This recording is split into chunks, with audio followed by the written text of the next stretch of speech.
Bienvenue à bord du vaisseau Hypersensas.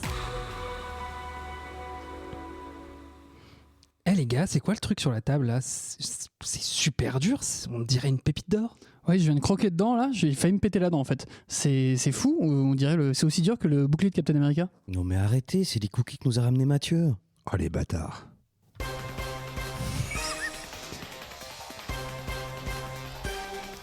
Bouya! Bonsoir et bienvenue dans Comics Outcast, votre podcast indépendant sur les comics et leurs univers, en direct et en différé du studio 17, qu'on remercie encore et toujours pour leur accueil, grâce leur soir rendu. Ça y est, mes petits amis, nous sommes en décembre. On entre dans la saison de Noël et je suis entouré de mes lutins qui vont vous présenter les dernières sorties et vous donner envie ou pas de les demander au Papa Noël. Alors à ma gauche, au bout de la table, nous avons Lutin Malin, Toutou. Tu dis ça parce que je suis tout petit? Mais non, tout le monde est lutin ce soir. Qu'est-ce Ok, que tu ça me racontes va, enfin? Ça va? Ça va bien? Oui. Tu lis des choses en ce moment? En ce moment, je lis beaucoup d'histoires de canards. On va D'accord, en reparler. d'accord. Et donc tu nous as déjà teasé ce dont tu vas nous parler ce soir finalement. Ouais, mais c'est vraiment devenu mon univers en ce moment. Ah. Je ne lis que ça. D'accord, on sent il y a un petit Focus là. un petit focus canardesque. Ouais. Bon. À côté de lui, on a Lutin Perlimpinpin. Ok, Voilà, alias Mathieu, qui ce soir en plus de chroniquer réalise l'émission exactement. et en plus cuisine et on vous le dit, en fait ces cookies sont hyper bons. Ils sont trop bons, ils sont trop bons. Merci, merci. Tu vas bien? Ça va bien, merci. Et toi, Jean? Ça tu va vas bien. Et cette recette alors de cookies? Cette recette, je disais, il y a de la vergeoise dedans. La vergeoise, c'est-à-dire? Bah, c'est une sorte de sucre un peu spécial. Mais tout est légal. Hein. D'accord, bon. Vous inquiétez pas, vous allez pas. En dehors de ce que tu as préparé pour ce soir, tu lis des choses en ce moment? Oui, j'ai lu pas mal de trucs ces derniers temps. J'ai lu tout Sweet Tooth. Ah, Que trop j'avais jamais bien. que j'avais jamais lu et c'était Ah, puis c'est super esprit de Noël, ça. C'est, ouais, c'est ça, c'était sympa, fabuleux, ça. J'ai lu plein de trucs. J'ai lu aussi le One Bad Day de Tom King, celui sur le Sphinx, Alors Ah, je l'ai qui est lu. vachement bien, qui est trop bien. Ouais, c'est grave il est cool. hyper bien. Avec Mitch Gerads au dessin, c'était Et Mick hyper Jagger à bien. la guitare, non? J'y pensais à la Et même. voilà, et puis diverses autres choses par-ci par-là, quoi. Ok, et est-ce que tu peux nous teaser ce dont tu vas nous parler ce soir? Oui, je vais vous parler de vaches zombies. Très bien, eh bien on a hâte.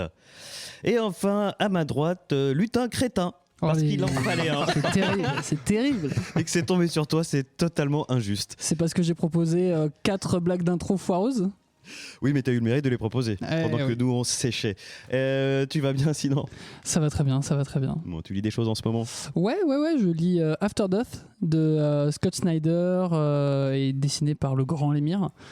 C'est vraiment bien, c'est vraiment très bien. Et là, je vais lire très bientôt, puisque Mathieu vient de me ramener 200 tomes de Black Hammer que je vais me délecter très prochainement.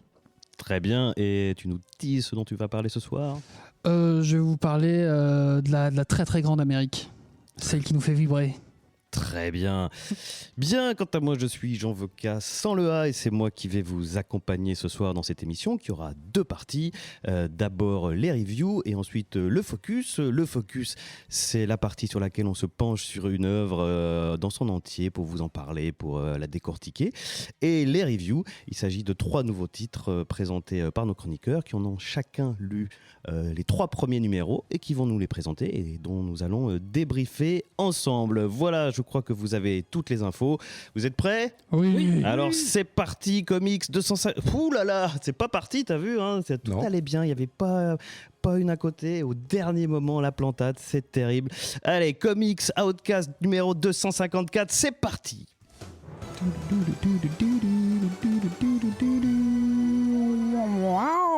Alors on attaque tout de suite donc avec la première partie de l'émission, les reviews. Allez, allez, pardon. merci. Je suis désolé. Ce sera donc une émission sans montage. Aïe, aïe, aïe, c'est pas vrai. Mais j'en c'est fais bien, pas ça une. nous met dans une ambiance détente. Voilà, on est entre nous, tout va bien, on n'est pas là pour... Bon, allez, stop. On va commencer par toi, Matt. Allez, c'est super, on va parler de la Grande Amérique, donc en fait on va parler de Captain America. Captain America, écrit par Chip Zdarsky, qui n'est tout autre que canadien, du coup c'est parfait, parce qu'en ce moment Chip Zdarsky il écrit beaucoup sur l'Amérique et pas en bien, parce que je sais pas ce qui se passe aux États-Unis en ce moment, mais les Canadiens ils sont un peu inquiets. Donc écrit par Chip Zdarsky qui nous a déjà fait du Daredevil, Spider-Man, Batman et dernièrement Avengers Twilight qu'on avait chroniqué dans Comics Podcast 230. Donc Captain America qui est écrit depuis juillet 2025, c'est une ongoing. Au dessin on retrouve l'italien Valerio Schiti, lui aussi pas mal de séries Marvel telles que Avengers, Mighty Avengers ou encore les Gardiens de la Galaxie de Bendis. C'est la première fois qu'ils collaborent tous les deux. À la couleur, on retrouve Frank Martin, qui lui bosse actuellement sur Absolute Batman ou encore le Venom. Et au lettrage, Joe Caramagna, lui c'est un habitué aussi de Marvel, Black Cat, Cloak and Dagger, Amazing Spider-Man, pour le plus grand plaisir de Jean.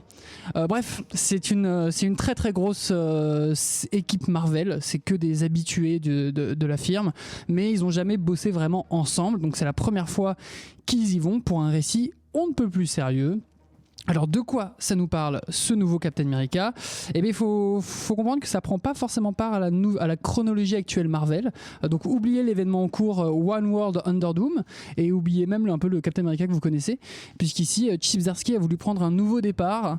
Lors de la Seconde Guerre mondiale, Steve Rogers se retrouve bel et bien prisonnier de la glace, mais il n'en sort qu'aujourd'hui en fait, donc dans les années 2020 on va dire, une période moderne où ou pile au moment où Victor Von Doom vient de conquérir un territoire souverain, la Latvérie. Donc dans cette première grosse issue de plus de 30 pages, on va suivre donc Steve Rogers faire ses premiers pas dans ce nouveau monde connecté. On est en plein New York, sans Bucky Barnes toujours pour l'épauler, mais il se retrouve contacté par l'armée américaine pour reprendre du service. Un monde où Tony Stark, dans sa sublime armure d'Iron Man, lui apprend l'existence des Nations Unies et pourquoi c'est devenu un peu une organisation hyper importante. Mais aussi Reed Richards, notre cher Monsieur Fantastique, lui livre les secrets d'un autre vieil ami, Victor Von Doom. Ouais, c'est ça. L'intrigue s'installe. Le général Thaddeus Ross confie alors à Steve Rogers sa première mission, s'infiltrer en Latvérie, prendre contact avec la résistance locale et exfiltrer des ressortissants américains qui sont alors pris en otage.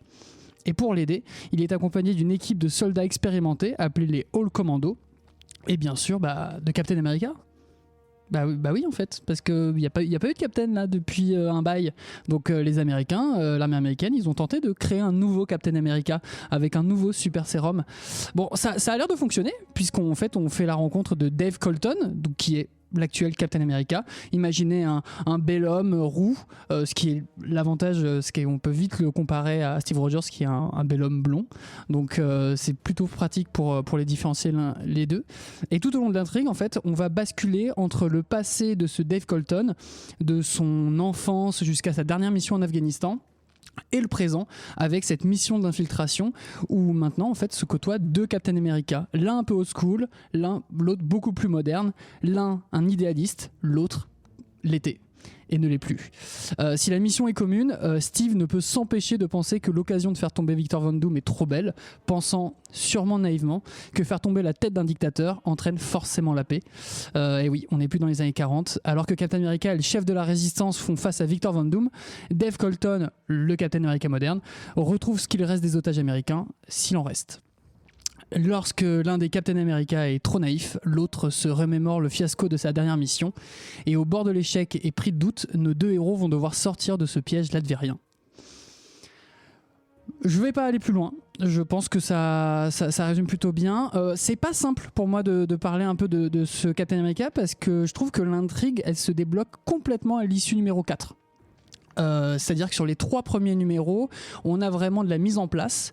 On comprend qui sont les personnages. On redécouvre pas forcément un Steve Rogers. On est plutôt là en train de voir comment il va s'établir dans un monde qu'il ne connaît pas, très classique pour une origin story. Mais on découvre surtout Dave Colton, qui est vraiment tout nouveau. Et en fait, dans l'issue numéro 4, on va voir exactement de quoi veut parler Chip Zdarsky dans ce comics. Donc avec ces 3 premières issues, on est sur une mise en place d'une ongoing et en fait ça se ressent. Le premier arc d'ailleurs se termine en 5 issues. Donc en fait à la fin de la 5e issue, on nous dit fin de cet épisode Victor Von Doom. Et maintenant, on va continuer avec Captain America, notamment Steve Rogers. Je trouve que ça reste quand même un arc hyper convaincant, et surtout dans la dernière lignée des précédents récits quand même assez politiques de Chip Zdarsky. Donc comme je l'ai dit, en ce moment, le lecteur canadien, il se régale à critiquer l'Amérique, que ça soit dans Avengers Twilight, qu'on avait vu chez Marvel, ou encore dans une série qui s'appelle White House Robot Romance, qui met en page un président américain atroce. Et dans ce Captain America, on rentre dans le cœur de l'armée avec tout ce que ça implique. Le patriotisme, le courage, une volonté d'être dans le camp du bien de la part des soldats, mais aussi et surtout, on parle aussi de manipulation, de mort, de civils et de géopolitique pure et dure à l'américaine. Et c'est tout ce que j'adore et ce que j'attends en fait d'un comics Captain America, qui donne vraiment du relief à ce que représente l'idéal américain que Steve Rogers finalement incarne, parce que c'est le bon. C'est le bon brut, c'est le bon à l'état pur, mais là on n'est plus dans les années 40 où le mal c'était les nazis et le bien c'était les Américains. Là on est dans une époque où y a le terrorisme et que voilà, là il n'y a pas de nazis. On est tous tristes parce qu'on aime bien quand il y a des nazis et qu'on tape un peu dessus, mais oui, on aime bien quand il y a des nazis pour taper dessus. Exactement, oui, exactement. Soyons clairs. Soyons clairs. Au dessin, c'est superbe, je trouve. En tout cas, Vaos Kitty, c'est un monstre en fait dans son style qui est quand même assez réaliste, mais surtout ultra lisible. Il arrive à mettre un rythme qui est assez fou, et sans parler des couleurs, qui à mon sens donnent aussi tout son charme à ce récit adulte, mature et particulièrement prenant. Les différentes timelines d'ailleurs sont bien distinctes grâce aux couleurs, et je trouve que tout ce qui se passe pour Dave Colton, il y a une sorte de filtre un peu orangeâtre. Ouais, le désert un peu quoi. Ouais, le désert, et ça fonctionne super bien. Et on peut parler de Dave Colton, qui est un peu le personnage inédit de ce Captain America. Et en fait, j'ai beaucoup de plaisir à le suivre. J'ai beaucoup d'attachement malgré ses innombrables failles. On a l'impression que ça veut être un Steve Rogers, mais il est pas assez sain, il est pas assez pur, notamment à cause du sérum, pour pouvoir assumer ces responsabilités-là. Et bref, c'est pas un US agent bis, qui est l'équivalent d'un Steve Rogers un peu plus moderne. C'est vraiment, on a vraiment l'impression qu'il veut faire le bien, et il est totalement dépassé par ce qui l'entoure. Bref, c'est pas forcément un coup de cœur, mais je trouve que c'est un excellent comics qui va prendre énormément d'ampleur, en tout cas j'espère, et au fur et à mesure de sa publication, j'ai hâte de suivre ce qui va continuer. De toute façon, je suis un peu biaisé parce que j'adore Chip Zdarsky et j'adore tout ce qu'il fait, donc je vous laisse parler, mais moi j'ai pris mon pied. Avant de donner la parole à tes petits lutins camarades, moi j'ai des questions éditoriales. Ouais. Je comprends pas bien où ça s'inscrit. C'est un what if? C'est dans la continuité normale? C'est parce que tu dis que ça va être une ongoing, mais du coup dans un univers parallèle, ça se place où? C'est compliqué, je n'en ai aucune idée. C'est-à-dire que là, ils ont annoncé Marvel un prochain event qui s'appelle Armageddon pour l'été prochain, et ça devrait être la suite de Captain America de Chip Zdarsky, parce que c'est lui qui l'écrit. Mais en même temps, on est en plein World Under Doom, et on a Doom qui est là, et c'est pas le même Doom qu'on rencontre dans la continuité logique de Marvel. Oui, puis de toute façon, un Captain America qui sort de la glace maintenant, on est de toute façon pas dans Exactement. la continuité. Donc ça fait bande à part, mais je pense qu'à terme ils vont peut-être le rattacher. Enfin, j'avoue que je suis un peu troublé. Néanmoins, ça se lit sans background. Oui, mais justement, tant mieux. Tant mieux. Après, pour savoir ce que ça va impliquer, peut-être que ça restera une série un peu à part. C'est ce qui est le mieux en tout cas pour un récit aussi pas innovant, on va pas se mentir, mais plutôt qui a envie d'installer et raconter quelque chose, surtout sur l'Amérique. D'accord, très bien, merci pour cette présentation enthousiaste. On va demander son avis à Toutou. Moi, c'est le premier comics Captain America que j'ai lu. Alors, j'aime beaucoup ce personnage grâce au MCU. Parce que ça a quand même des qualités, le MCU, les films Captain America étaient très chouettes, et j'ai adoré ce comics. Chip Zdarsky, la seule chose que j'ai lue, c'était il y a très longtemps, et c'était son comics sur Jughead des Archie Comics. Ok. Que j'adore. Oui, je connais pas, je vois pas. Tu vois Archie Comics? Ouais. Et Jughead, c'est le pote qui est un peu dark. Qui mange des burgers tout le temps, qui dans un comics où tout le monde cherche à se caser, lui il s'en fout des filles, il s'en fout même de la romance tout court, Et il y a eu en 2015 une sorte de reboot moderne d'Archie Comics, et Jughead avait sa propre série, et c'était Chip Zdarsky qui l'avait écrite, et c'était très chouette, c'était très cool. Et c'est le seul truc que j'ai lu, mais il faut que je me rattrape sur les Chip Zdarsky. Mais pour revenir à Steve Rogers, moi j'ai trouvé ça très cool. Je m'attendais à un truc arriver en plein milieu d'une série, et en fait non, comme tu as dit, on repart de zéro. On retrouve un Steve Rogers qui sort de la glace. Peut-être que pour des lecteurs aguerris, ça peut être redondant. Mais je sais pas, pour moi, je trouve que la réécriture marche super bien en fait. C'est surtout le personnage de Dave Colton qui permet que ça soit pas redondant. C'est ça. Ouais. Et c'est exactement ce que j'allais dire. Désolé, je t'ai coupé le rap. Ah non, mais t'inquiète, tout va bien. Et parce qu'un truc que t'as pas dit, c'est que ce Dave Colton, il s'est engagé après le 11 septembre. Donc on se retrouve dans un monde où il y a un Captain America. En fait, ce que je trouve hyper intéressant, c'est vraiment un Captain America bis qui a à peu près le même trajet. Dans les flashbacks, on voit que lui aussi, il était chétif, qu'on lui donne le sérum, et c'est ça. Oui, c'est ça. Oui, c'est ça. Non, parce que tu faisais la tête comme ça. Ouais, moi je fais des mouvements de tête. Et non, que ça c'est des tics, ça n'a rien à voir. c'est ça. Et l'élément déclencheur de Steve Rogers, c'était la Seconde Guerre mondiale. Lui, c'est le 11 septembre. Pareil, intéressant, un monde de super-héros après le 11 septembre. Et de tout ce que ça implique. Sauf que quelque chose qui a sauvé un peu Steve Rogers, c'est qu'il s'est retrouvé dans la glace. Donc il a pas eu tous les traumatismes que David Colton a eu. Surtout qu'il s'est retrouvé, on a dit, à l'Afghanistan, en Irak, il les a enchaînés. Donc il s'est vraiment pris toutes les plus grandes guerres qui n'ont pas forcément été faites pour les bonnes raisons aussi, qui étaient vraiment des guerres de vengeance, et qui l'ont profondément traumatisé. Et je suis d'accord avec toi. Moi, j'ai lu jusqu'au 5e volume parce que je pouvais pas m'arrêter. Et l'évolution du personnage est hyper intéressante. Et limite, c'est même plus intéressant de le suivre lui que de suivre Steve Rogers qui est perdu dans ce monde, qui essaye de comprendre ce qui se passe, qui a aussi des réflexions hyper intéressantes, mais qui reste assez logique dans un homme des années 30-40 qui se retrouve dans notre monde, quoi. Et un truc que je trouve hyper intéressant, c'est que, alors j'ai pas lu de comics Marvel ou DC sous le premier mandat Trump, et du coup je sais pas du tout comment ça se passait, si la maison d'Élysée les laissait le champ libre à leurs auteurs pour critiquer leur président à cette époque. Mais je sais pas si ce serait possible aujourd'hui de le faire. Je pense que économiquement, quoi que ce soit, le moindre truc, la moindre critique envers Trump ou quoi que ce soit serait une catastrophe. Et déjà, au niveau d'ici, il suffit de dire qu'on est content que Charlie Kirk meure pour que sa série s'arrête complètement. Donc voilà. Et surtout, en fait, j'ai du mal à voir comment est-ce que tu ancres le personnage de Steve Rogers à une époque comme la nôtre où les États-Unis foncent tête baissée vers le fascisme. En fait, à part et où tu as un président qui s'autoproclame dictateur fasciste, quoi.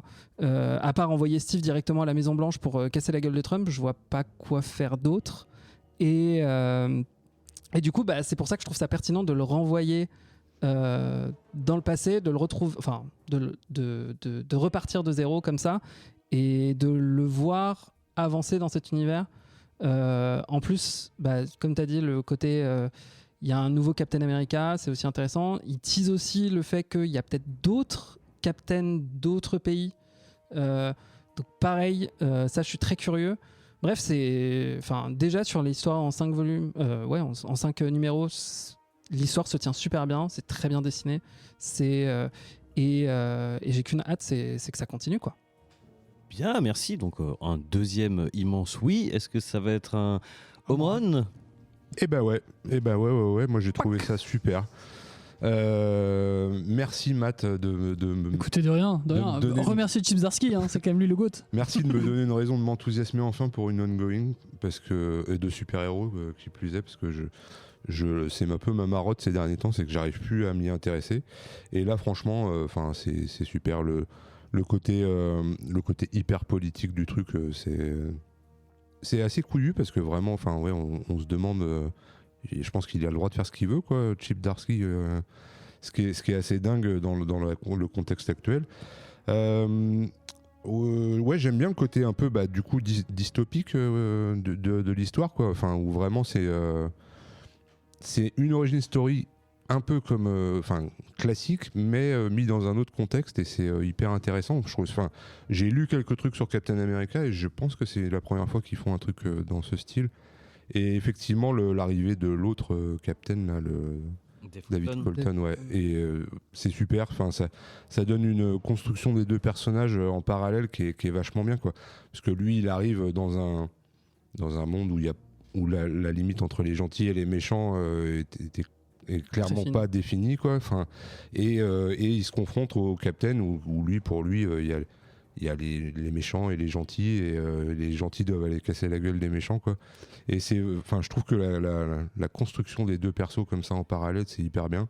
Moi, j'ai pas triché, j'ai été que jusqu'au 3. Ah je te conseille c'est ce que j'allais te demander, je te conseille de suivre parce que vraiment le 4 il est fantastique. Je les ai sur la tablette pour le retour, j'attendais de l'émission, mais surtout parce qu'il est comme ça, Mathieu, il respecte.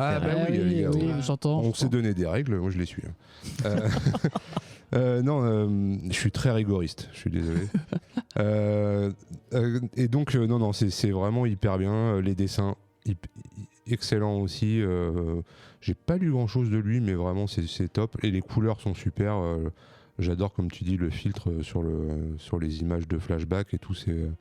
C'est vachement bien. Non, quoi dire d'autre je vous ai à peu près tout dit, ce que j'avais trouvé bien. Moi, je vous conseille vraiment alors, on en parlera peut-être sur un autre Comics Outcast, mais vraiment, si vous avez l'occasion de lire White House Robot Romance. Donc, pour faire court, c'est dans un monde où il y a des robots, mais qui se mélangent, des robots de service, on va dire, cuisiniers, etc. Pendant que les États-Unis, le président décide peut-être d'envahir le Canada pour des raisons de richesse, etc. Chip Zdarsky, encore une fois, il est canadien. Donc, vu que là, récemment, Trump a commencé à dire « Ouais, le Canada, on va peut-être grappiller du territoire », je pense que ça lui a donné un peu cette idée. Et l'idée, c'est que deux robots tombent amoureux, et quand l'un des robots apprend que le second va être décommissionné, en tout cas détruit, parce qu'il devient obsolète, il s'enfuit, et sauf qu'ils ont des données sensibles en eux, et il y a le Front National canadien qui essaye de les récupérer pour récupérer ces données-là. C'est très drôle. Pas mal. Ça parle un peu en français. Tu sens que Chip Zdarsky s'amuse un peu plus. Mais le propos est vraiment le président américain est fou. C'est vraiment le propos brut. Donc ce que tu disais, je pense que après White House Robot Romance, je crois que c'est sur Distillery, je crois. Donc c'est vraiment de l'indé pur. Mais par contre sur Marvel, j'essaie de me rappeler les dernières séries que j'ai lues où il y avait un vrai propos politique. Je pense sur du Captain America, il y a peut-être le Captain America de Michael Straczynski que j'ai pas lu mais qui avait l'air assez politique, et puis Straczynski il est plutôt politique aussi de base. Ouais, j'avoue que ça me dit rien. Ça fait partie de ma pile à lire. Avengers Twilight, ça l'était, puisque ça parlait quand même de ça, mais c'est encore Zdarsky, donc finalement, est-ce que lui il a pas un passe-droit Non, mais c'est bien. Et moi, donc ce que je disais, c'est qu'aussi il y a des vrais enjeux en plus dans la série, quoi. Tu vois, c'est moi à la fin de l'issue 3, il est quand même en danger, tu vois, Steve Rogers. Donc non, vraiment trop bien de pouvoir se lancer dans une ongoing. En plus, qui est pas connecté au reste, donc du coup, pas besoin de te taper tous les trucs aux alentours, tu vois, enfin, où du coup qui te font rater des trucs. Là, au moins, t'as juste celle-là à lire, c'est très bien. Et effectivement, je crois qu'ils ont annoncé un Captain France, un Captain. Je sais pas si c'est pour cette série-là ou pas, mais Captain Chine, je crois aussi. Je savais pas. C'est juste, je me suis basé sur. Il y a une case, je crois, dans le premier où ils disent que tous les pays du monde ne veulent pas se perdre le droit d'avoir des trucs, et du coup je me suis dit peut-être qu'en fait il y en a plusieurs. Peut-être que je dis une bêtise, mais je crois qu'ils ont teasé, j'ai vu des designs et il y avait justement un peu une polémique sur le Captain France parce qu'il lui avait mis une fleur de lys, je crois, un truc comme ça comme emblème, et ce que je trouve très intéressant politiquement. Oui. Non, mais oui. Oui, D'ailleurs, oui, c'est mais c'est bon, assez. Du coup, ça avait fait polémique un peu et ça a été, retravaillé. En apparemment. parlant de costume, je suis désolé Jean, en parlant de costume, t'as pas forcément vu les images Jean, mais donc Dave Colton, son costume c'est une tenue militaire. C'est vraiment une tenue militaire, mais juste avec un bouclier, et c'est le bouclier de Captain. Captain America. Donc Steve Rogers, lui, il a une sorte de costume un peu Bleu. Assez bleu. avec une sorte d'astérisque au Noir. milieu noir. Ouais. C'est pas hyper beau. Ah, j'aime bien. Mais alors ça fait très sobre, ça m'a pas tant marqué que ça. Par contre, ce qui m'a marqué, c'est la tenue d'Iron Man, qui est vraiment très très chouette, puisqu'il a le masque un peu en M, qui est, je trouve ça trop beau. C'est vraiment trop beau, et j'ai beaucoup aimé. Dernière petite chose, juste qu'on n'a pas dit, c'est que une des différences aussi avec l'origin story classique, c'est que là, à sa sortie de l'hibernation, là, on lui propose d'intégrer les Avengers et il veut pas. Il dit non, moi, ma place c'est dans Je suis l'armée. un soldat, je retourne. Voilà. Il refuse l'invitation de Tony Stark. D'accord, c'est intéressant. Non, moi je pensais à une bêtise évidemment, mais je me demandais est-ce que Captain Sheen fera les brocantes? Allez, Ouf. pas mal, si, j'aime bien. Voilà. Merci, donc c'est un immense oui Ouais. pour ce Captain America de Chip Zdarsky qui redonne envie à notre Mathieu de lire des ongoing de super-héros. C'est dit, parce que ça a été plein dans les dernières émissions, qu'il ne trouvait plus son compte là-dedans, donc on vous le conseille vivement. Je voulais juste revenir aussi sur une petite chose que tu as dit dans ta chronique. Tu parlais du fait qu'on débarquait dans une dystopie. Oui, enfin la dystopie maintenant c'est dans la vraie vie aux Oui, c'est États-Unis. Voilà, sur ces bonnes paroles, on va passer à la review suivante et ça va être toi Mathieu. Mince, Ouais, je suis en tu plein vas nous bonbon. Ok, C'est parce que tu es en plein bonbon, parce que sinon ce serait pas drôle. à chaque fois. Alors, donc moi ce soir je vais vous parler de Everything Dead and Dying, qui est une... Je sens qu'on va rigoler. Exactement, c'est la bonne poilade. C'est une mini-série en 5 de Ted Brombal, qui a fait House of Slaughter, Barbalienne, justement dans le monde de Black Hammer, et du Batgirl. Et au dessin, on a Jacob Phillips, fils de Sean Phillips, évidemment, qui est le compère de Ed Brubaker, et dont Jacob Phillips, lui, on l'a vu sur Texas Blood, et sur New Burn de Chip Zdarsky. Chip Zdarsky. Bienvenue dans Zdarskyverse. Mais en fait, on aurait pu faire une blague cookie chip. Oh, mais bien Non, elle sûr. était là depuis le début, on la va la blague. faire. On va la refaire. On recommence. Non, on recommence pas. Donc voilà, et puis Jacob Phillips, moi j'ai du mal à distinguer son trait de celui de son père, quoi. Vraiment, ça... Enfin, je sais pas, Matt, ce que t'en penses, Je toi ne connais pas assez le travail de Sean Phillips. J'ai vraiment je suis l'impression que désolé. c'est quasi similaire, quoi. Et que c'est du coup très beau. Donc voilà, le résumé de ce comics, c'est on suit l'histoire de Jack Chandler qui a traversé une apocalypse zombie, mais pas en les étripant et en les butant un par un, en vivant avec eux. En fait, il vit dans une petite bourgade à la campagne, dans la campagne américaine. Vraiment une toute petite bourgade, et lui s'est construit une petite maison en haut d'une colline près de ce village. Et donc il a gardé sa vie, donc il vit avec les zombies, auprès des zombies, il les nourrit, et assez bizarrement, lui... Nourri de quoi? De viande, parce qu'il y a toujours des animaux qui sont aussi zombies, parce que c'est un fermier, le gars, vraiment, et un très bon fermier, quoi. Le mec est fort. Et donc il est nourri, et il a gardé vraiment sa vie d'avant, avec son mari, sa fille adoptive. Et donc voilà, en nourrissant les zombies comme il faut, ils ont gardé en fait un peu les mêmes routines qu'ils avaient avant l'apocalypse, en fait. C'est-à-dire par réflexe musculaire, ils font ce qu'ils faisaient avant. Donc le facteur vient livrer le journal le matin, mais c'est un zombie. Il y a une maman qui pousse une poussette avec son bébé zombie dedans. Enfin voilà, ils gardent ce qu'ils faisaient avant. Et donc, alors attendez, j'en étais où? Et aux zombies. Voilà, j'en étais aux zombies. Et donc toute cette vie qui a perduré, ça donne lieu à des flashbacks en fait, même limite de case en case, où il mélange un peu sa vie, on voit sa vie passée et la vie qu'il a actuellement au milieu des zombies, quoi. Et ce que j'ai pas précisé, c'est que lui est immunisé en fait contre l'infection zombie en fait. Il s'est bien fait mordre, griffé, machin, tout ça, mais il a jamais tourné zombie. Donc voilà. Ça nous montre donc tous les flashbacks nous montrent les problèmes mentaux et les problèmes d'alcoolisme qu'il avait dans sa vie d'avant, et puis les problèmes qu'il rencontre dans sa petite ville aussi, qui est très homophobe parce qu'on est vraiment dans le fin fond des États-Unis. Ses problèmes de couple, voilà. Donc on nous présente sa vie qui est presque donc devenue routinière au milieu des zombies, quoi. Et jusqu'à la fin hyper brutale de la première issue, où il sort pour aller saluer le facteur, mais parce que je sais pas, il lui amène pas le journal quand même, le facteur, il y a plus de journaux, tu vois, donc Non, il sort pour le saluer et lui parler, quoi. Ouais, oui, bah oui, il lui donne à manger, c'est vrai, pardon. Et le zombie prend une balle dans la tête en fait, qui a été tirée par un groupe de survivants qui arrivait par là, quoi.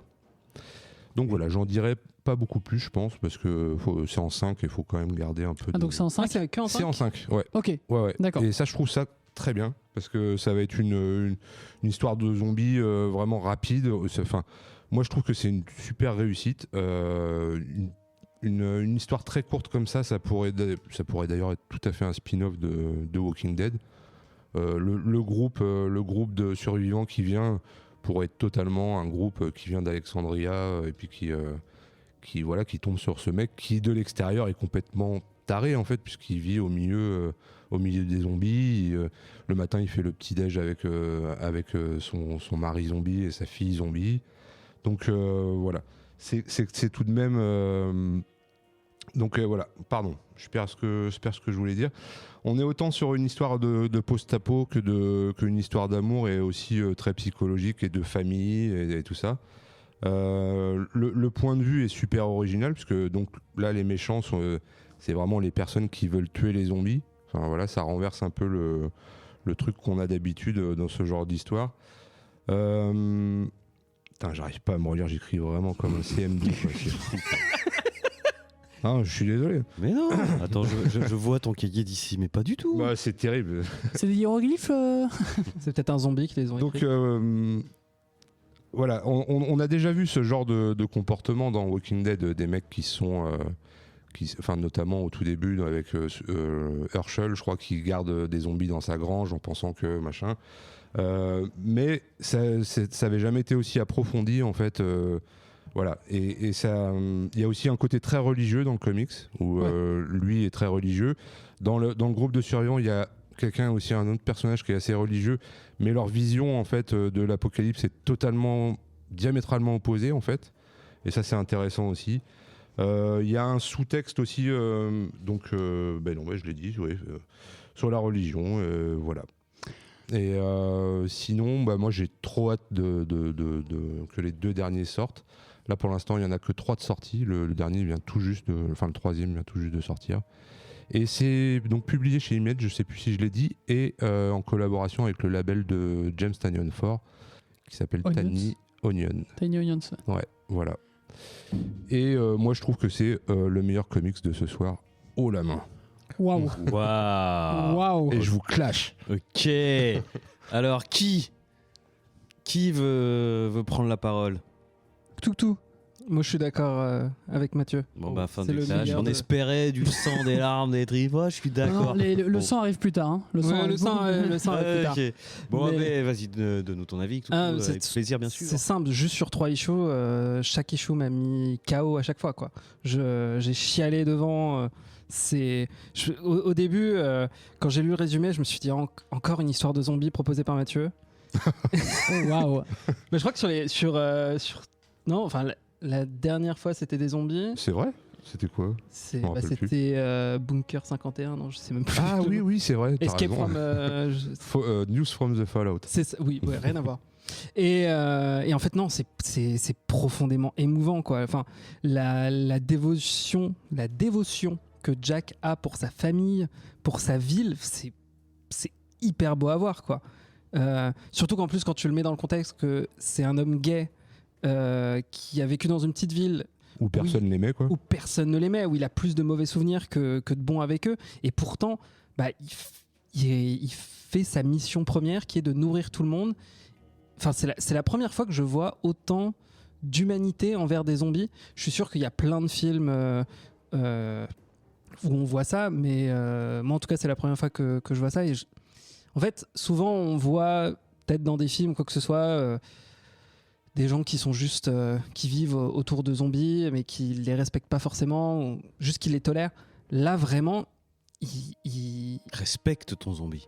Ah non, mais c'est pas qu'il le respecte, il les nourrit. Les nourrir, ça les calme. Il fait tout pour qu'ils gardent leur routine, pour que tout se passe bien et pour que tout reste calme et carré. Il boit des verres avec sa meilleure amie qui est la mère porteuse de sa fille. Et il boit des coups avec elle alors qu'elle est en zombie.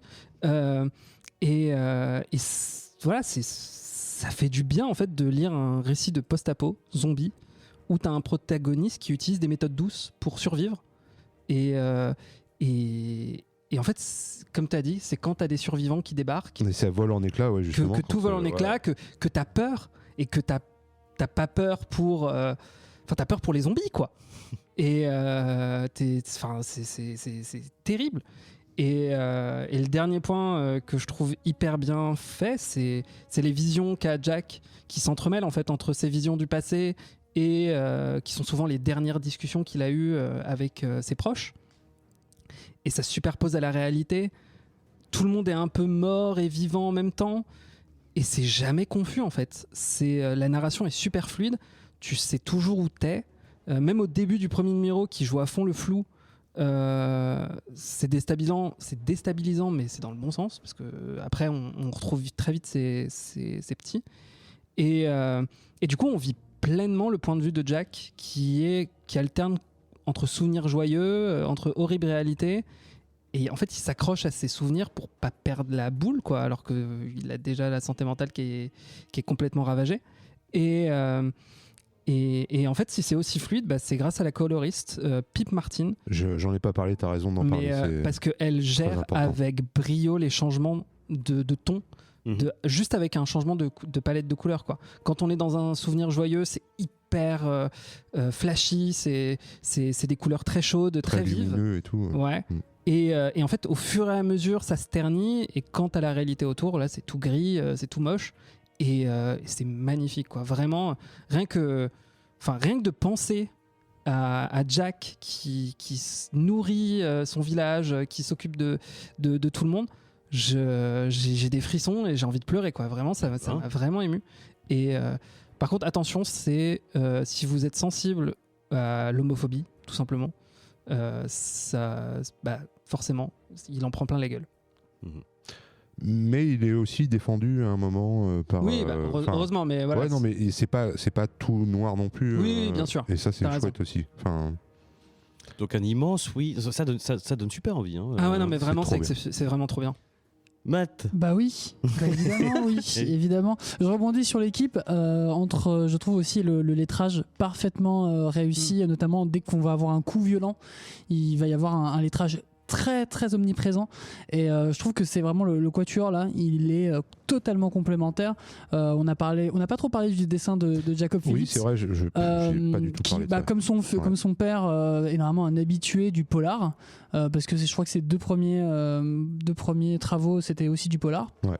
Là, le fait de l'avoir mis dans un comics d'horreur, ça apporte le côté très brut. Je trouve il y a une vraie brutalité dans la manière dont tout ça est dessiné. Et pour autant, dès qu'on va s'approcher des personnages, les visages, ils sont doux. Enfin, ils ont une vraie humanité, et je pense que c'est le sujet du comics. Enfin, je veux dire, on parle de l'humanité d'une communauté, on parle d'une communauté, comment la faire grandir, vivre, comment la faire nourrir, tout simplement. Et tu parlais du sujet qu'il y a un sous-texte sur la religion. Pour moi, le vrai sous-texte, c'est comment l'homosexualité est perçue par le monde extérieur. C'est-à-dire que par un monde zombie, l'homosexualité, tout le monde s'en branle en fait. Ouais. Sauf Ouais, c'est vrai. quand tu vas te retrouver avec des survivants, bien religieux, bien oh là là, c'est une hérésie, et va créer sur l'hérésie en disant pas forcément quand il y a la petite, mais quand il y a l'autre mec qui apparaît. Là, il y a. Donc, c'est fait en mode genre, oh, il y a un zombie, c'est une hérésie. Mais tu peux le transparaître en mode genre, bah en fait, il y a un deuxième homme dans cette famille et elle est là, l'hérésie. Et ça raconte énormément de choses et on n'a pas spoilé la suite, mais évidemment après ça part sur un affrontement, mais l'affrontement est extrêmement violent, il se passe énormément de choses et encore une fois tout n'est pas anodin sur l'enchaînement de ce qui se passe. C'est très touchant, c'est très dur, j'ai hâte de lire la suite. En 5 issues, je pense que je prendrai complètement directement la VF quand ça sortira. Ouais, moi aussi. Mais c'est... Non, c'est... je l'avais déjà vu, avant que tu le prennes, j'avais déjà vu un petit œil. Ted Brombal, on avait aussi parlé de son travail sur Green Lantern Dark. Mais oui, c'est lui, exact, qui lui a une vraie volonté de faire de l'horreur et qui pousse sur ça. Là, c'est complètement différent parce qu'on n'est pas dans un conte, on est dans une réalité, on va dire, la dystopique. mais il est trop fort. Dans le rythme qu'il impose, comme tu dis, avec les flashbacks, normalement, les flashbacks, c'est un peu chiant. C'est ça. Là, ce jeu de domino, un peu d'avoir une sorte de gaufrier, mais il y a du présent. Ouais. Et même sur la même case, tu vas retrouver des couleurs donc, du présent très... comme tu disais, Cthulhu, très fade, et lui qui est lumineux, mais dans un univers totalement, parce qu'il est toujours dans sa tête, comme au passé, c'est le bon vieux temps. Mais voilà, c'est parfait. C'est vraiment très très bon. Et puis le fait que ce soit en 5, ça rend le truc hyper nerveux, quoi, parce que du coup, il en reste plus que 2, et enfin... Comment ça va se terminer la fin de la 3 ça va se terminer mal. Oui, bah il y avait peu de chance, c'est clair. Il y avait peu de chance que ça se finisse en happy end, mais ça va super vite, ça se tient. Enfin, l'action, elle se tient sur très peu de temps, quoi. Les 3 issues. Enfin, vraiment, c'est trop bien, c'est trop bien. Ouais, je suis complètement d'accord. Et le lettreur, c'est Aditya Bidikar. Resta du lettrage actuel. Et comme tu disais, quand je disais que ça pouvait être très violent au niveau de texte homophobique ou quoi que ce soit, c'est justement ça. C'est justement ce que tu disais, Matt. C'est vivre au milieu des zombies. Tu vois tout de suite le parallèle dans la bouche de certains personnages avec juste une famille homoparentale qui essaye juste de vivre tranquillement sa vie et qui est déclarée comme une hérésie, comme quelque chose qui n'est pas normal. Et c'est là où c'est très très fort. Très malin, quoi, dans l'écriture. C'est très très fort, c'est très très bien, c'est parfait, on a même entendu. Redonnez-moi le titre que je ne l'écorche pas. Everything Dead and Dying. Everything Dead and Dying, donc plus que recommandé par nos 3 lutins de ce soir. Oui. Il nous reste un dernier lutin qui doit nous présenter son comics de la soirée. Son exposé. Lutin malin, Cthulhu. Qu'est-ce que tu nous as apporté ? Attends, c'est une review ? Ah, mais moi j'ai préparé un focus. Attends. Écoute, vas-y, on a le temps. Bah, c'est parti. Qui ne connaît... Alors, je vais vous parler de Uncle Scrooge of Mightiest Duck, le canard le plus puissant de la Terre. Et qui ne connaît pas Balthazar Picsou, de son nom original Scrooge McDuck, le canard le plus riche du monde. Il a été créé par Karl Bax en octobre 1947, donc ça date.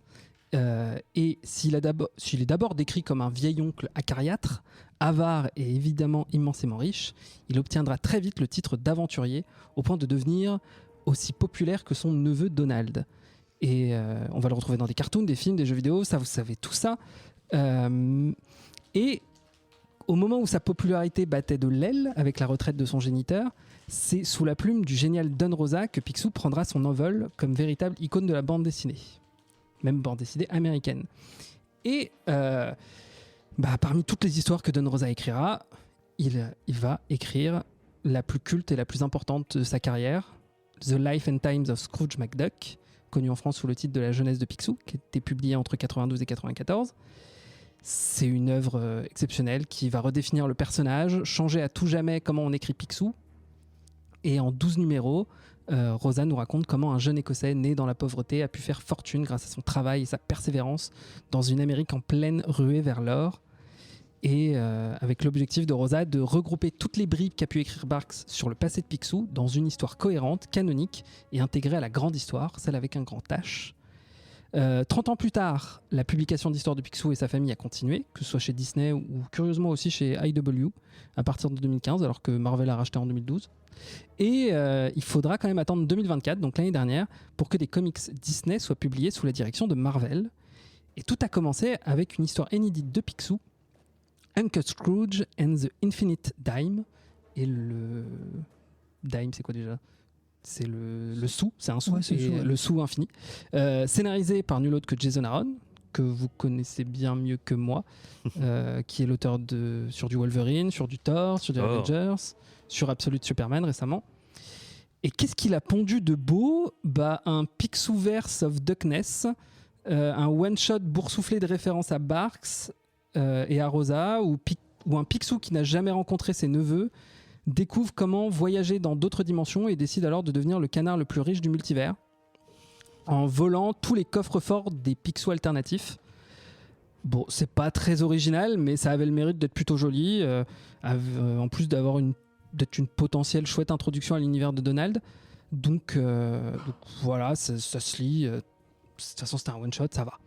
Et cette année, on arrive enfin sur le sujet, c'est une nouvelle histoire en 4 issues a été de nouveau publiée chez Marvel, toujours scénarisée par Jason Aaron et une ribambelle d'artistes. Le plot est tout bête, une race d'aliens a envahi la Terre, ils sont à la recherche de tous les trésors qu'elle renferme, et ces connoisseurs, comme ils se nomment, sont des collectionneurs de tout ce qui est possible de stocker sur une étagère dans un petit sachet en plastique pour ne jamais le faire sortir. Si vous vous sentez visé, il est encore temps d'ouvrir ce numéro 1 scellé de Spider-Man qui trône dans votre bibliothèque, ou bien ce Funko Pop doré de Batman dont vous avez un peu honte. Je vous assure, ça ne prendra jamais de valeur. Faites-moi confiance, je n'y connais strictement rien. Évidemment, ces vils pilleurs en ont après la fortune de Picsou, dont l'intégralité du coffre-fort a mystérieusement disparu.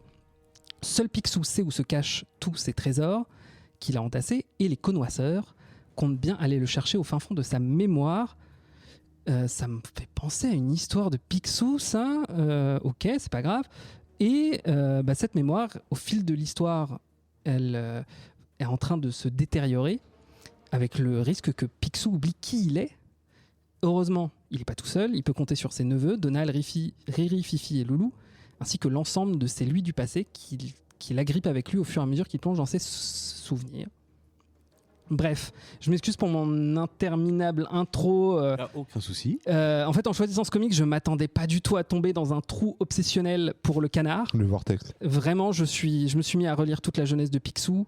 J'ai lu aussi les meilleures histoires de Karl Barks, dont Don Rosa s'est inspiré. Parce qu'en fait, je voulais capter un peu toutes les références. Est-ce que ça a servi à quelque chose ?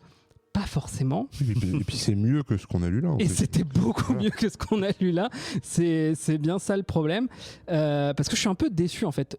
Côté visuel, c'est plutôt joli. Il y a 16 artistes qui s'alternent. Je les ai tous listés dans mes docs. Ça m'a fait une page entière. C'est ridicule. Mais il y a une certaine cohérence stylistique. C'est niveau action. C'est tout ce qu'on attend d'une aventure de Picsou. Bon, il y a certains artistes qui dessinent les canards comme Howard the Duck. Je suis moins fan, mais voilà. Bon, en même temps, Howard the Duck, il ressemble bien à un canard de Disney d'origine. Ouais, mais il est un petit peu trop carré. Je sais pas. Mais voilà. Il y a aussi des petites idées assez originales qui rajoutent des gags tout au long. Par exemple, le meilleur exemple, c'est les connoisseurs. C'est ces antagonistes caricaturaux de collectionneurs abusifs. Ou encore leur robot sentinelle qui fonctionne seulement si tu insères un sou dedans. Et du coup, ils sont tous très avares, du coup ils refusent de mettre la main à la poche. Voilà, on voit pas le temps passer, ça se lit assez vite. Mais en fait, ça vient du scénario, et quand tu penses à Jason Aaron, tu t'attends à un truc épique ou quoi que ce soit, et ça raconte strictement rien. Ça met juste Picsou sur un piédestal, ça nous rappelle ses exploits dans sa jeunesse, qui sont juste répétés jusqu'à épuisement. Genre à chaque issue, il y a des répétitions. On a compris. Il a vécu la ruée vers d'or, tout ça. Et en fait, c'est comme le one-shot précédent. C'était pas gratuit, je vous en ai pas parlé. C'est qu'en fait, Jason Aaron référence le passé sans rien apporter de neuf au personnage de Picsou ou de ses neveux. Alors c'est bien beau de s'inspirer de ses maîtres avant lui, mais ça sert à rien si on n'a pas compris ce qui faisait leur génie, quoi. Et parce que quand Don Rosa écrivait une histoire de Picsou, lui aussi il construisait son histoire autour d'anecdotes et d'histoires antérieures, souvent des histoires de Barks, mais ça lui servait de point de départ pour lancer l'aventure du jour et développer des personnages et montrer qu'ils sont plus profonds que ce qu'on en croit. Et en fait, pour suivre la métaphore des connoisseurs, Jason Aaron, il a beau avoir sorti les comics de Picsou de leur pochette plastique, il continue de les lire en prenant des gants pour être sûr de ne pas les abîmer. Chaque histoire culte est juste une référence de plus pour montrer qu'il a fait ses devoirs, un peu comme moi ce soir. Et au point que quand Picsou commence à perdre ses souvenirs, ses vrais trésors en réalité, ça n'a pas tant que ça d'importance, quoi. Picsou, il reste Picsou et ça change pas grand chose au personnage. Donc ouais, ça donne un comics qui dépote un peu quand on le lit, et puis quand on le referme, on l'oublie aussitôt. Et ça apporte pas grand chose à la grande histoire de Picsou, quoi. Waouh, ça fait tailler un veston là quand même. Mathieu, qu'est-ce que t'en as pensé ? Je vais d'abord prendre la parole parce que tu parlais de la jeunesse de Picsou, et si vous voulez en entendre un peu plus parler de manière un peu émotionnelle, on avait Reagan qui avait fait un focus, c'était dans le Comics Podcast 229. C'était touchant, déjà touchant parce que c'est Reagan, et touchant dans la manière à quel point ce comics l'a marqué, notamment dans son enfance, etc. Donc je vous conseille vraiment de l'écouter, c'est vraiment super.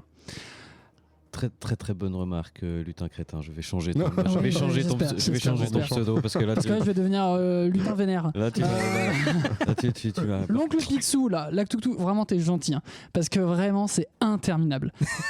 Oui. Ça fait que 4 issues et c'est interminable. Mais j'ai cru que moi ça m'a déprimé, hein. J'ai arrêté de lire après de la journée, hein. J'ai lu les 4, j'ai fait je peux plus parce que à la fin du 3 je me suis dit je vais pas continuer, et j'ai vu qu'à la fin du 3 il y a marqué to be concluded, et je me suis dit ok j'y vais, c'est la fin, je vais y aller tête baissée. C'est nul, c'est terrible.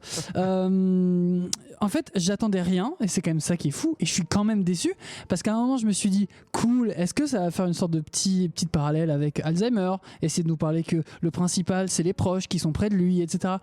Que dalle, on parle de souvenirs, on parle de tout ça, et en fait t'as quand même Riri, Fifi, Loulou, t'as Donald Duck autour de lui qui viennent essayer de l'aider, etc. Rien à battre de la famille, mais alors le principal et le seul truc qui lui rappelle un peu ses souvenirs, c'est sa putain de thune. Mais c'est Picsou enfin. Non. En vrai, moi ça m'a là où je me suis dit le plus important, est-ce que c'est pas la famille ? Ça aurait été cliché, mais ça aurait eu un sens, notamment sur une perte de mémoire d'un vieux monsieur. Et là ça vaut rien, et vraiment ça ne vaut rien. C'est dessiné par comme 18 artistes. Ça n'apporte rien à part dire on fait une sorte de best-of de tous ceux qu'on aime. Ça m'intéresse pas, je suis pas intéressé, c'était beaucoup trop long pour ce que c'était, et vraiment je n'ai absolument pas apprécié ces numéros. Voilà, il y a des moments c'était joli, hein, mais vraiment je me suis dit c'est joli, je me fous complètement de ce qui se passe, et puis c'est bavard pour rien. Je trouve que les blagues fonctionnent pas trop. Vraiment ça m'a parce qu'en fait si tu ramènes autant de dessinateurs, si tu ramènes autant de souvenirs, ça veut dire que tu t'adresses à un public qui est quand même connoisseur, un public connoisseur. Et le problème c'est que c'est presque gamin, enfin c'est presque superficiel et gamin de ce que ça raconte, et au niveau des blagues, et je sais pas, ça m'a pas eu, et vraiment c'est pas, non. Mais c'est vrai parce que le one shot. Là ça y est, c'est clair, c'est Lutin Vénère là. Ah oui, là, ils nous l'ont énervé. Les canards ils nous l'ont énervé. En vrai, mais premier degré ça m'a vraiment énervé. Je vois. Ça, je suis content qu'on termine sur ça. Mais vraiment non, ça m'a aucun intérêt. Wow. Je t'en ai beaucoup voulu, Toutou. Mais moi j'étais deg, hein, parce que du coup je voulais justement, je l'avais choisi parce que voilà, c'est la période de Noël, c'est un truc sympa quoi, et en fait non, mais tu vois, même le one shot, le premier one shot, ça se termine sur la famille, c'est important, machin et tout. T'as une infinité de Donald et de Picsou qui vivent ensemble, c'est nul, mais c'est cute quoi. Là la fin c'est juste on va la spoiler parce qu'on s'en fout, mais parce que c'est juste voilà, Picsou qui a perdu tous ses souvenirs, qui a perdu qui il est, et t'as Donald et ses neveux qui le trouvent dans un coin de la rue et qui lui refont le truc de récupérer son premier sou quoi. Le fameux premier sou. Ouais. Et après, c'est reparti pour une quête intersidérale pour dire on va récupérer toute ma thune en fait dans l'espace. Et t'es en mode genre d'accord, ça servait à rien. Ouais, C'est trop ouais. bizarre. On va se faire de nouveaux souvenirs. Oui, mais tu fais pas Ah. des souvenirs qu'avec la thune, tu fais des souvenirs avec ta Mais, famille. mais c'est enfin, bizarre. les gars, c'est Picsou. C'est la définition du personnage. C'est ça qui me surprend. Not my Picsou. Mathieu. L'ennui fut total. Home run. L'ennui fut pas partiel, il fut total. Mais vraiment. Il y a des superbes covers de Gabriel et Delotto, ça faut le noter quand même, elles sont très belles. L'histoire, il y a absolument rien d'original, c'est vraiment un...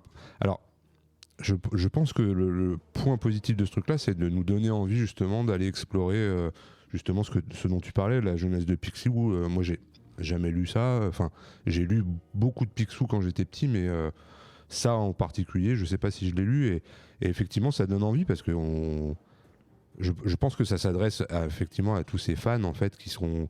J'imagine qu'il y a des clins d'œil partout en fait dans la BD. Moi, Enfin, oui, Ouais. il y en a plein.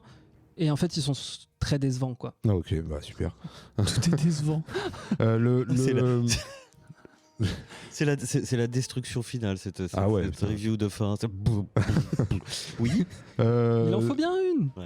Je comprends. Enfin, ouais, putain, les jeux de mots avec les canards et tout, je comprenais une bulle sur. Ça casse pas. Ah non, trois pattes, un canard, non.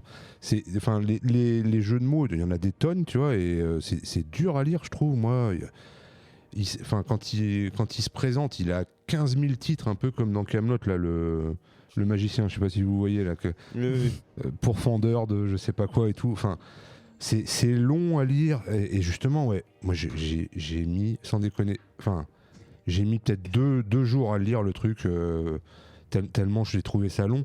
Et j'ai enfin terminé ça dimanche. Et puis je me suis mis à lire la première de Everything Dead and Dying, que j'ai lu en 5 minutes, et que, enfin pas 5 minutes, mais que j'ai dévoré, quoi, enfin, sans m'ennuyer une seconde.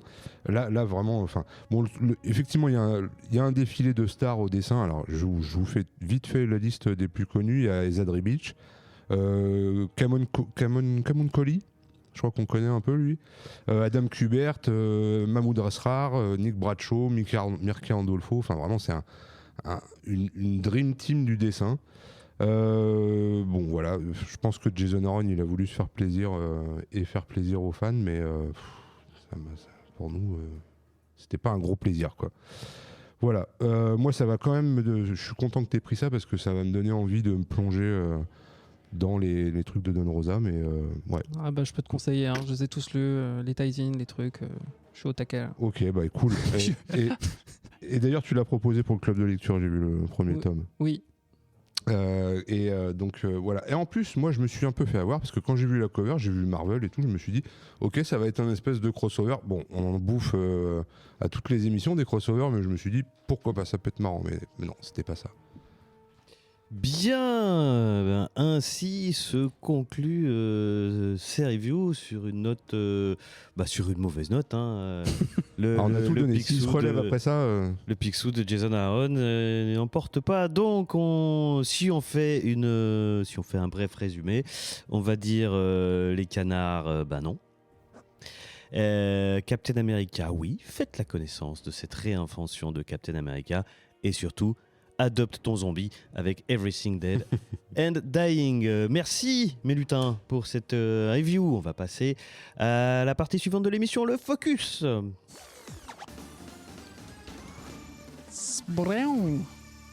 Mais avant, laissez-moi vous parler des patronautes.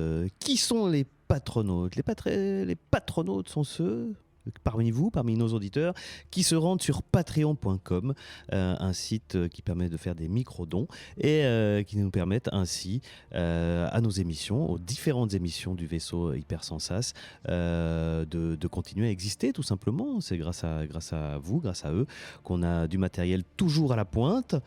et qu'on peut organiser des événements. Et donc, ça, dans le vaisseau Hypersensas, il y a plusieurs émissions. Il y a Comics Outcast, il y a le Défaussé qui parle de jeux, il y a Drôle de jeux qui parle des jeux de rôle grandeur nature, il y a la cartographie des chimères qui est une fiction. Oui. Et voilà, et donc en participant, en devenant patronaute, vous nous aidez à continuer à faire exister toutes ces émissions.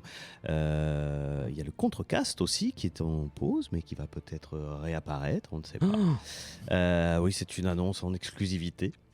Et voilà, donc on compte sur vous. Et puis si vous voulez pas, si vous ne souhaitez pas, si vous n'avez pas la possibilité de nous donner des sous, par contre, écoutez-nous, mettez-nous des étoiles sur les différentes applications. Et dans les yeux. Et dans les yeux, mais surtout sur les applications de podcast, parce que ça nous aide plus que pour remonter dans l'algorithme que des étoiles dans les yeux. Surtout, enfin, si c'est des shurikens, ça fait mal. Ouais, mais après avoir lu Picsou, on est obligé. Shuriken dans les yeux après Picsou, aïe. Vous pouvez d'ailleurs nous retrouver sur l'ensemble des réseaux sociaux.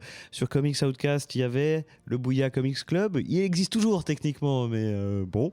Mais sinon, vous pouvez nous suivre sur Blue Sky, sur Instagram, bien sûr. Et puis surtout, vous pouvez rejoindre le Discord, où vous retrouverez toute notre communauté fort sympathique, ma foi. Et notamment, puisque tu l'évoquais, le club de lecture. Est-ce que tu peux nous présenter le club de lecture, Mathieu ? Alors, je peux vous présenter ça tout à fait.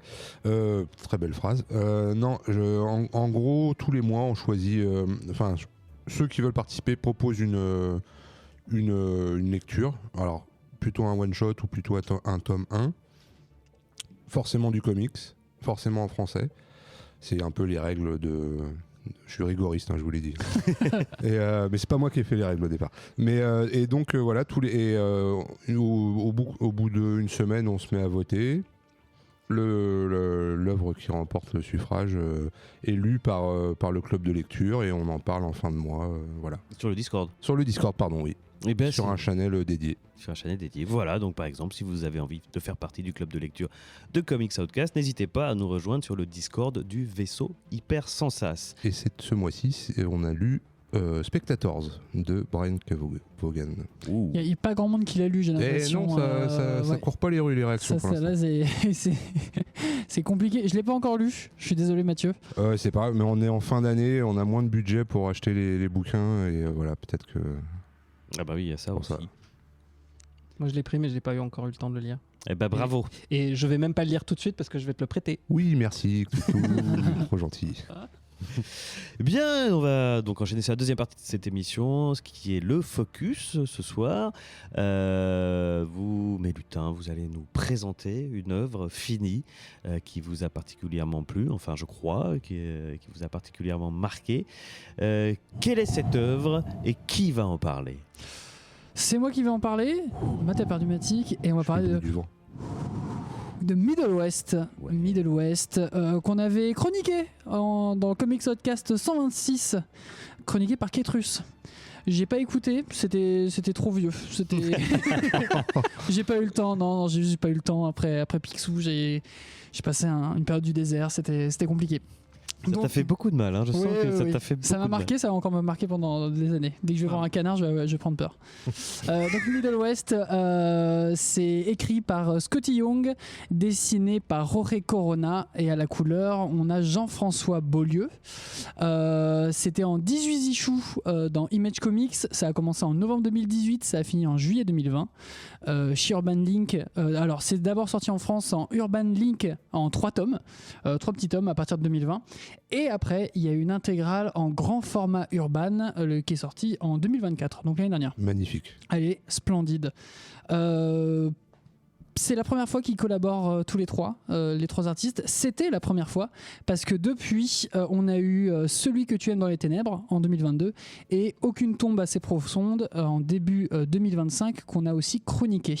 Alors là, j'ai pas le Comics Outcast, voilà. Mais ce que veut dire que si ce Middle West a l'air de bien fonctionner, ils se sont retrouvés tous les trois ensemble sur 2 autres projets qui sont tous les 2 excellents.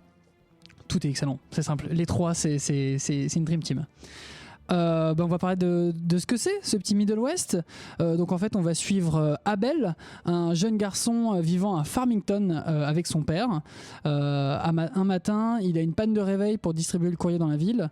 S'ensuit une grosse engueulade avec son papa sur les responsabilités, le travail, blablabli, blablabla. Merci le daron. Une engueulade qui devient même violente, puisqu'en fait, le père lui balance des objets même contre les murs. Abel finit par se mettre au travail, la tête entre les jambes. Ça se dit ? C'est la queue entre les jambes, non ?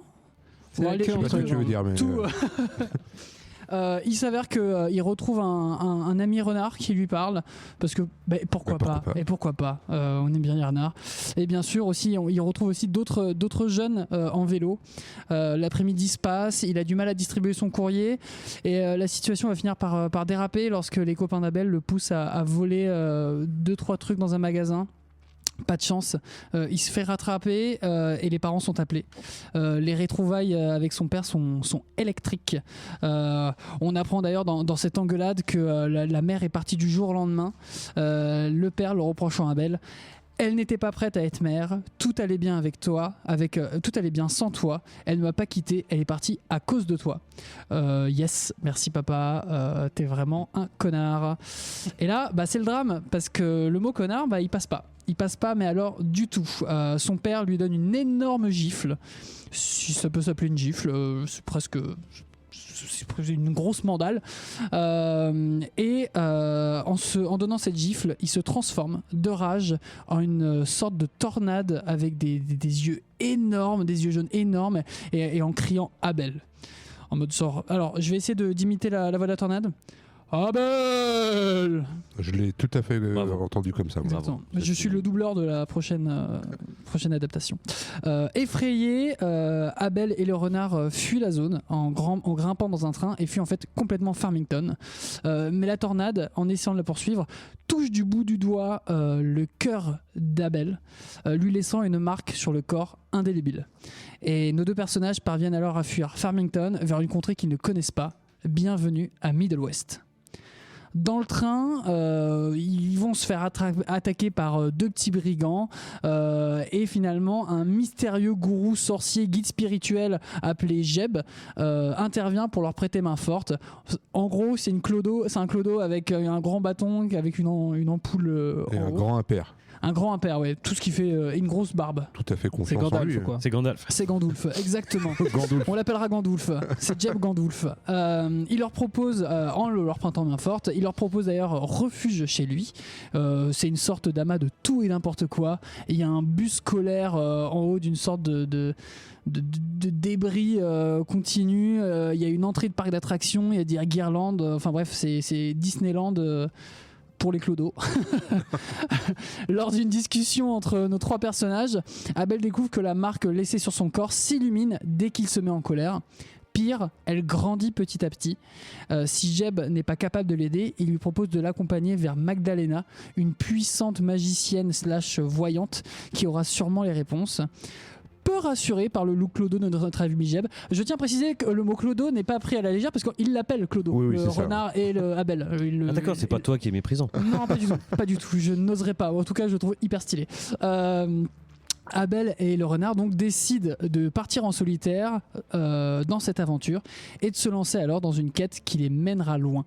Ils vont alors faire la rencontre au fil des issues de Magdalena, d'une jeune fille nommée Bobby et de sa création, un robot nommé Molette.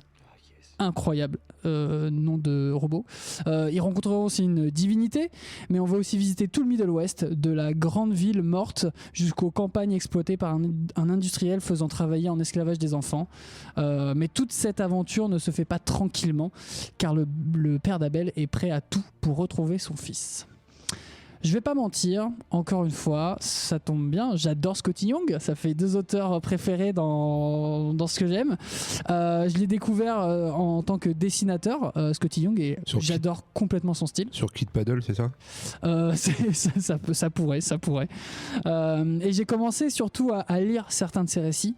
En fait, cet artiste, il a toujours voulu raconter des histoires autour de l'enfance. Et ça se ressent même à travers son style graphique. C'est très enfantin, et pourtant, Young installe son récit donc à Middle West. Vous voyez ça vraiment comme le Midwest américain. De toute façon, c'est Middle West, c'est vraiment le Midwest américain, qu'il connaît très bien, puisqu'en fait il est né et a grandi à Fairbury, dans une petite ville de 3000 habitants au fin fond de l'Illinois. Et en y ajoutant des thématiques autour de l'enfance, des relations parentales, de la famille, du travail dans les campagnes, et surtout les valeurs familiales qui sont très fortes, et bien en fait on se retrouve avec tout ça, et ça me parle énormément, surtout sur toutes ces idées qui peuvent parfois être préconçues, voire arriérées. Et avec la nouvelle génération qui arrive, et je pense dont s'inspire énormément Scotty Young, il y a une cassure, il y a une vraie cassure, et c'est simple, avec Middle West, Scotty Young nous livre une copie absolument parfaite. Les 20 dernières pages qui composent un peu le bouclet final de Middle West sont totalement déchirantes. Je pense que c'est l'une des fins les plus réussies que j'ai pu lire, aussi bien par l'émotion qu'elle transmet et surtout par son efficacité. En 20 petites pages, on a tout. On n'allonge absolument pas le récit de manière artificielle, on reste dans le concret, et je finis en pleurs en fait. J'ai encore pleuré alors que je l'avais lu il y avait pas si longtemps, mais ça m'a eu. Moi je voulais un peu vous présenter l'œuvre un peu comme une sorte de Magicien d'Oz ou d'un Alice au Pays des Merveilles avant de le lire, et quand je l'ai relu en fait non, en fait Middle West ça dépasse ça encore. C'est un conte vraiment pour adolescents et jeunes adultes, et c'est ancré dans un monde fantastique assez proche de la réalité.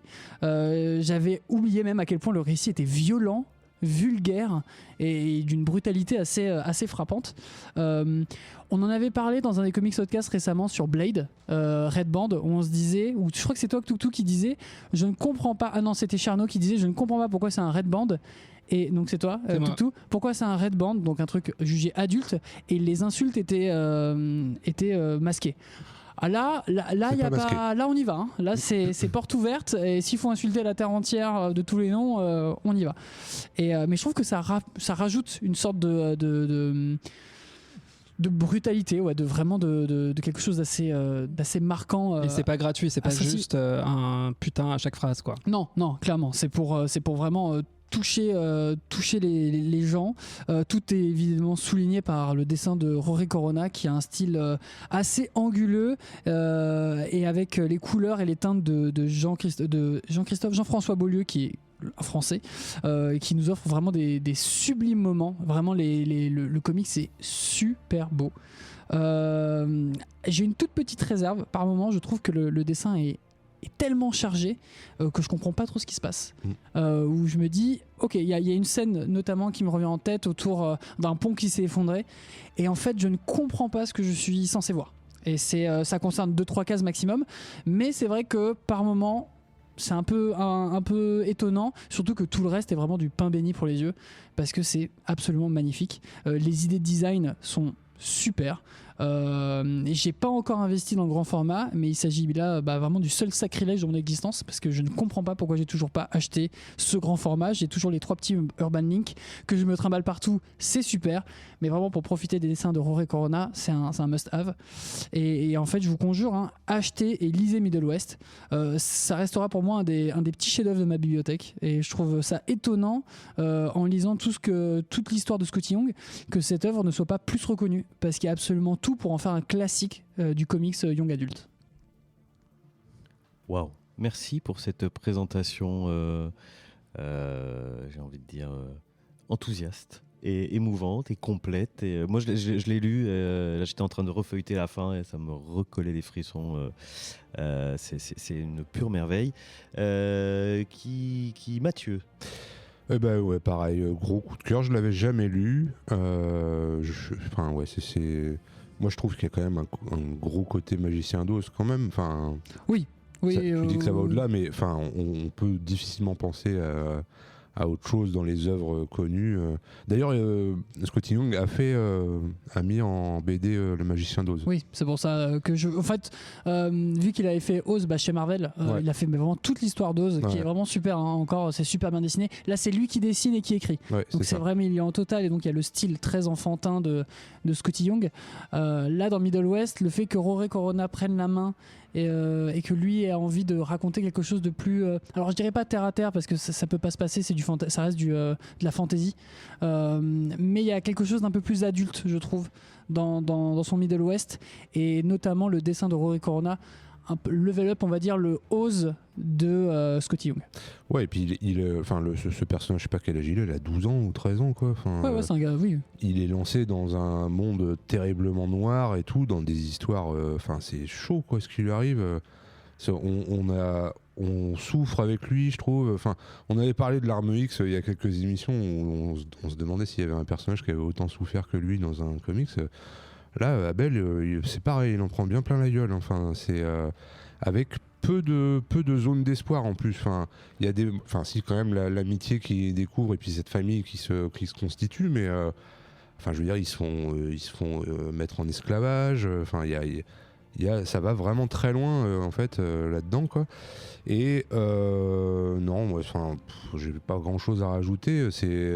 C'est la fin, effectivement, elle est terrible. Elle est terrible. C'est déchirant. Moi, ça m'a cueilli. C'est déchirant et c'est pas forcément une happy ending. D'une certaine manière, c'est pas forcément une happy ending et je trouve ça super bien écrit. J'ai écrit à la fin, c'est aussi efficace qu'une séance de psy.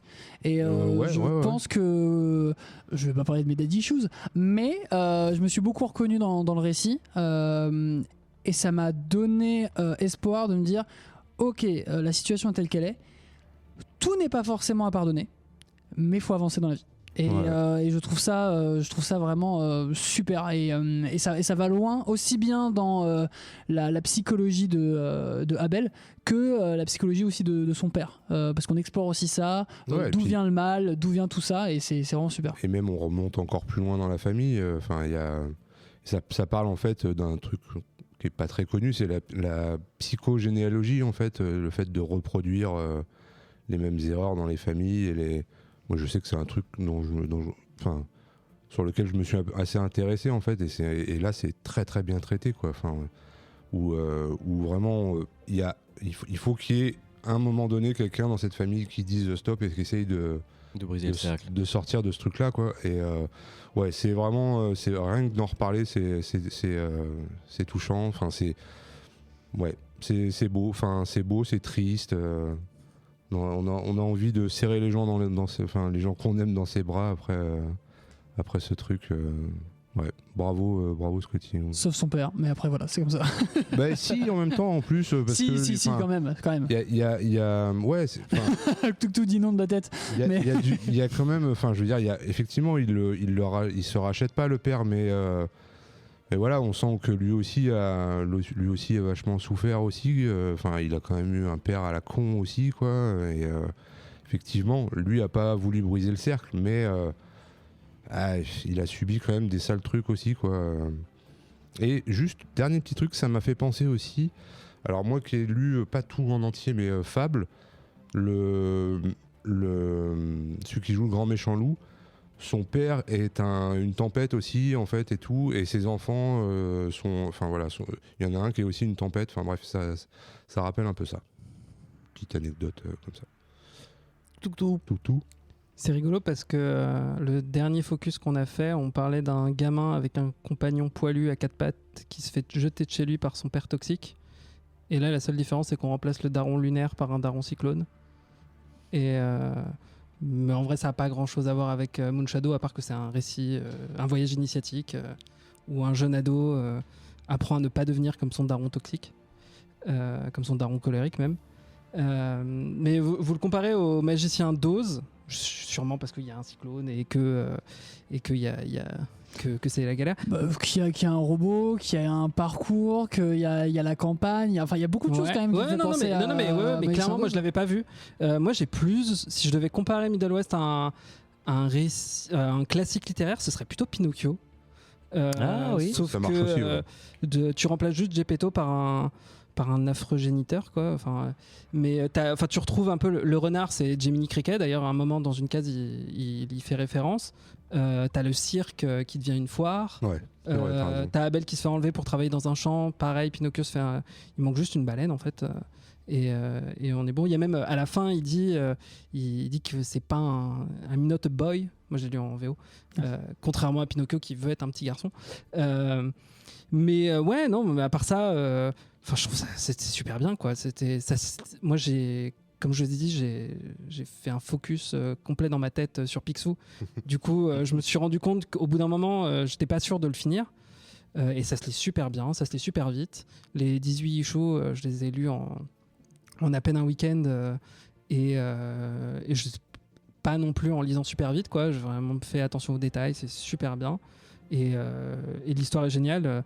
Il y a tout le propos, c'est de briser le cycle de violence générationnelle. Le père a pas réussi. Abel est dans cette voie pour y arriver. Et moi, j'avais très peur de la conclusion. J'avais très peur que je vais pas spoiler, mais je vais essayer. Mais j'avais très peur d'une fin happy ending où tout le monde se serre dans ses bras et qu'on pardonne en fait tout. Et c'est pas forcément le cas. Non, la fin elle est parfaite, moi je trouve. Et je suis d'accord en fait. Comme vous l'avez dit, Abel ne pardonne pas tout. Et juste il va avancer et essayer de faire en sorte de...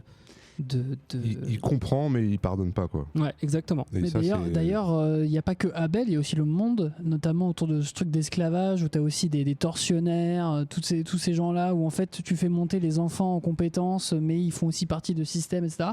Il y a tout un truc où quand tout commence à s'effondrer, il y a vraiment, notamment le personnage de Magdalena qui va dire à certains, qu'est-ce qu'on ferait pas pour nourrir sa famille ? Maintenant, faites pas les mêmes erreurs et cassez-vous, quoi. Et je trouve ça, il y a vraiment quelque chose qui est pas dans l'ordre de la fatalité, de se dire t'as fait du mal, tu es forcément condamné et on va forcément te condamner.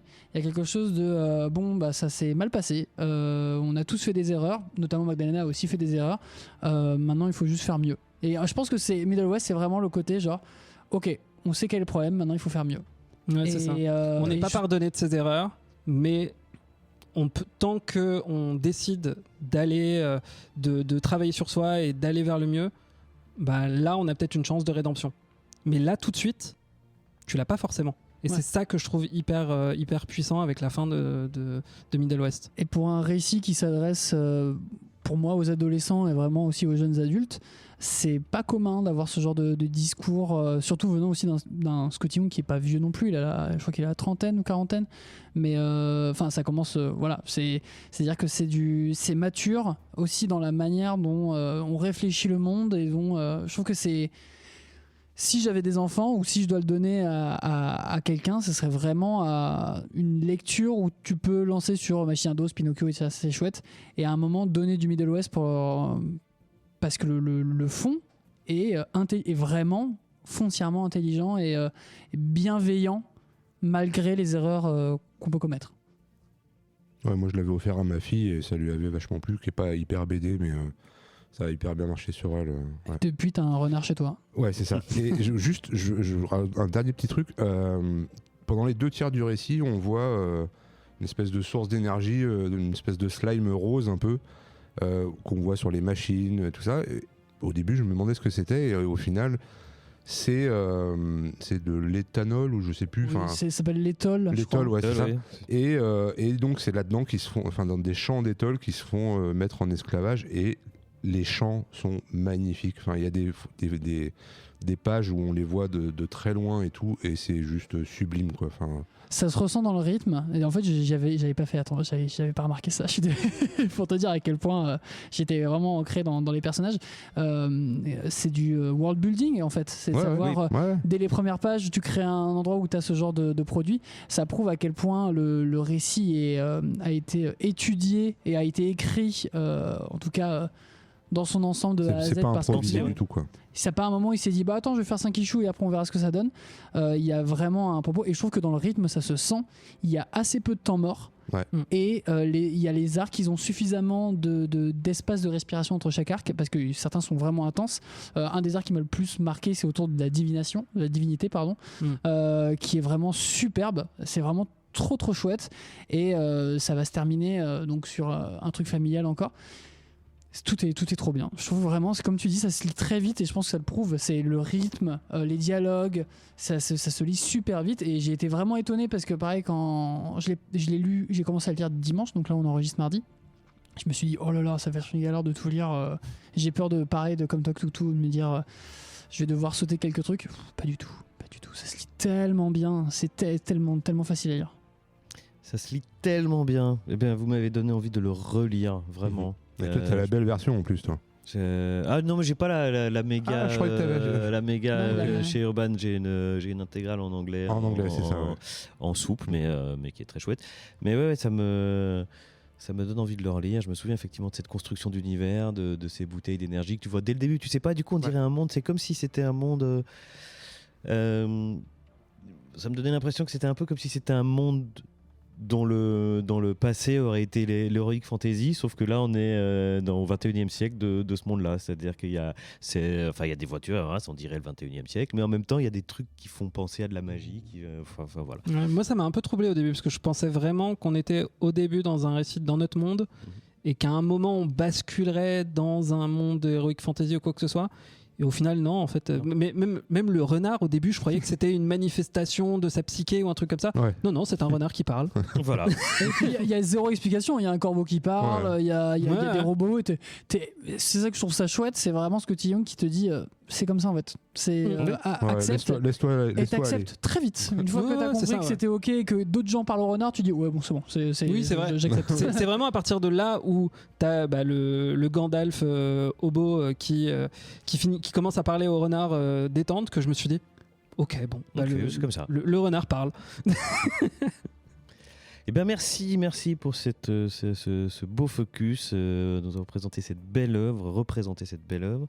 Et eh bien, voilà, moi, ça me donne envie de la relire. J'espère que ça donnera envie à nos auditeurs de la découvrir, ceux qui ne la connaîtraient pas encore.